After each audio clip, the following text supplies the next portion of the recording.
During his landmark visit to DRC, Belgium's King Philippe addressed Congolese students at the Lubumbashi University in the southeast. The monarch encouraged the youth of one of the major universities of the former Belgian colony to look to the future and take advantage of their country's hidden wealth. We are very honored to receive the King of Belgium in our country, the DRC. He did not hesitate to visit Lubumbashi, and today we receive him at the best university. In his speech, King Philippe also urged students to exploit DRC's enormous mineral abundance for its own benefits.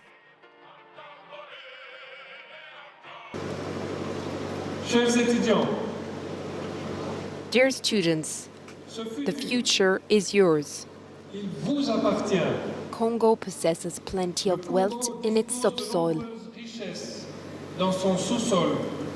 It is up to you to get the most value out of this natural richness in your own country for the benefit of the Congolese people, thanks to the skills you will have acquired.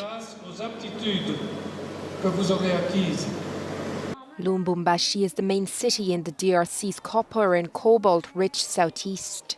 King Philippe acknowledged this week the colonial regime had inflicted pain and humiliation. He will visit Congolese heroic surgeon and Nobel Peace Prize Denis Mukwege this Sunday. These men in makeup and wigs are members of the Moroccan all-male cabaret Sheikhat's troupe. The group includes singers, actors and dancers who intend to give a new take on old traditions.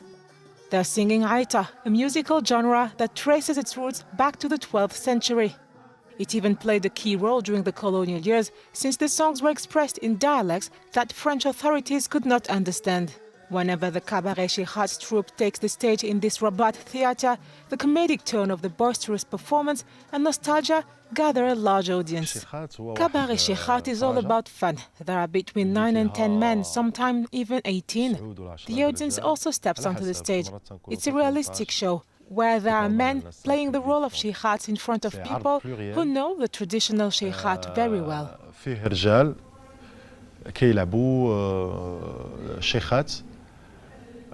قدام ناس اللي كيعرفوا هذا العرض مش حال هذه. If the lyrics narrate traditional life and describe Morocco's nature, it can touch on topics such as love and sex. This transgressive aspect also convinced the founder of the troupe to resurrect the musical art. هذا واحد العرض اللي It's a show that doesn't follow classic theatrical codes. There are men who disguise themselves live as Sheikhat. Today I can choose to be the Taba'a Sheikhat, or Amin can choose to be the Taba'a Sheikhat, or I could just lead the rhythm and become a conductor, leading the music. يمكن أمين يكون هو الشيخ الطباعة، يمكن نشد غير الريتم، يمكن نولي مايسترو ونديريجي الموسيقى. The troupe has been promoting appreciation for the Aita heritage for 6 years. However, some internet users stick to the traditional female version and condemn men Sheikhat. In the show, we invented nothing. All we do is revisit things that already existed in society. It reminds people by telling them, your parents and grandparents used to dance like these people within the appropriate context. They worked, took care of their children and families, but whenever they had the chance, they came for fun, for learning. Some had lived by the words of the Sheikhats, words expressed by the Sheikhats that stayed in their heads like a motto. Many people lived by that. The new heirs of Aita have put up a show that challenges gender norms and that enables a centuries-old song to live on. Clashes between two militias took place in Libya's capital on Friday night.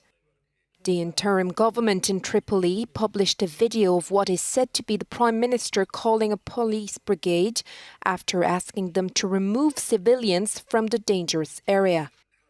The situation was very, very disturbing, honestly. Children and families, what did they do? And the families, where could they go? Where could these people go? Thankfully, people haven't been harmed. The most important thing is that we have moved these people to a shelter in a nice area in Tripoli.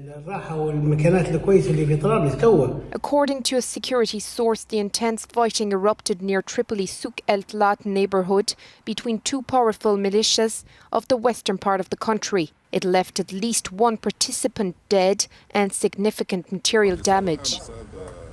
What happened is all because of the absence of a proper state, no security and stability, and the lack of training for the Libyan army and police. It wasn't like the previous times. Sometimes the militias come at the end of the day and the streets are empty, but this time there were lots of people in the streets.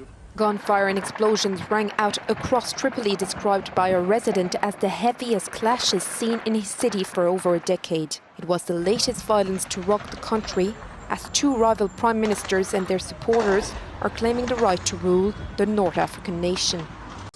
Again, as we have recently The lack of infrastructure is the main obstacle to intra-African trade. Advances in areas like the Pan-African payment and settlement system do not hide, however, the need for more and better connections for goods to cross borders and realise the African continental free trade area. Despite the great effort that has been made, the African integration is very far from being achieved. One of the big problems is the infrastructure. It is possible to start thinking about the efficiency of payment systems and also the issue of credit between our banks, which does not exist. We are always dependent on the foreign currency that works with the digital systems. That is not the reason why economic interaction does not develop.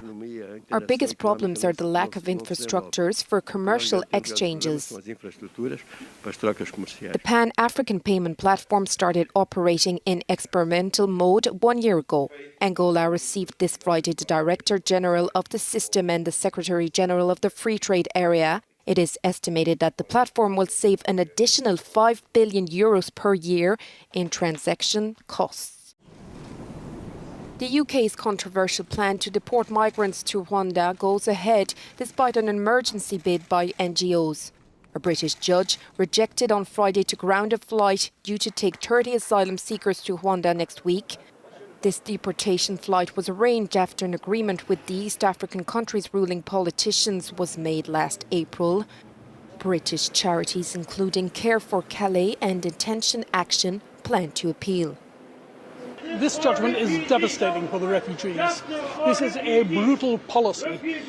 We've got refugees, we've spoken to more than 100 who've been given these notices that say they're going to be forcibly removed from the country. These are people who come in who are from war-torn countries, who are already traumatized. It simply adds to the agony and causes more trauma. It is an absolute scandal. Despite criticism, accommodations like Hope Hostel in Kigali claim they are ready to host migrants comfortably, which doesn't comfort human rights activists. Great Britain criticises the Rwandan government on the subject of human rights, but at the same time they send people to our country. So it doesn't make sense. If nothing stops it, the first flight bringing migrants to Kigali will take off next Tuesday.